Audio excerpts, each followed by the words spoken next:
សូមឲ្យកូនមាននៅស្មារតីប្រយ័ត្នជានិច្ចចំពោះសេចក្តីប្រមាទគឺការធ្វេសប្រហែសព្រោះសេចក្តីប្រមាទនេះឯងវាធ្វើឲ្យអ្នកដែលចេះស្ទាត់នៅក្នុងការងារហើយនោះត្រឡប់ទៅជាទទួលនៅបរាជ័យដូចជាបុគ្គលល្ងងខ្លៅឬដូចជារថយន្តដែលក្រឡាប់ធ្លាក់ជ្រោះអញ្ចឹងឯង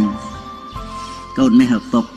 តួនាទីរបស់មនុស្សជាកិច្ចការចាំបាច់បំផុតដែលត្រូវសិក្សានិងបប្រតិបត្តិដល់គ្នាទៅវិញទៅមកក្នុងឋានៈនេះកូនមានតួនាទីច្រើនយ៉ាងដែលត្រូវធ្វើចំពោះអ្នកដទៃកូនត្រូវបំពេញតួនាទីជាកូនដ៏ល្អរបស់មាតាបិតាការកូនជាបងគេកូនត្រូវបំពេញតួនាទីជាបងដ៏ល្អរបស់ប្អូនកាលដែលកូនជាប្អូនគេក៏ត្រូវបំពេញតួនាទីជាប្អូនដ៏ល្អរបស់បងកាលដែលកូនជាមិត្តរបស់គេកូនត្រូវបំពេញតួនាទីជាមិត្តដ៏ល្អរបស់មិត្តសម្លាញ់កាលដែលកូនជាអ្នករៀនសូត្រកូនត្រូវបំពេញតួនាទីជាសិស្សដ៏ល្អរបស់គ្រូឡាក់គ្រប់យ៉ាងត្រូវឲ្យបានល្អជាទីបំផុតនិងឲ្យអស់សមត្ថភាពការបប្រតិបត្តិនៅតួនាទីជាមនុស្សគឺជាការបប្រតិបត្តិនៅធម៌ដ៏សមគួរតាមធម៌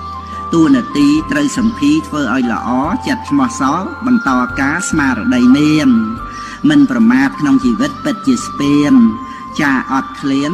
ឈានឆ្លងគ្រោះរស់ប្រពៃខ្ជិលធ្វើការមានឈ្មោះថាស្លាប់ទាំងរស់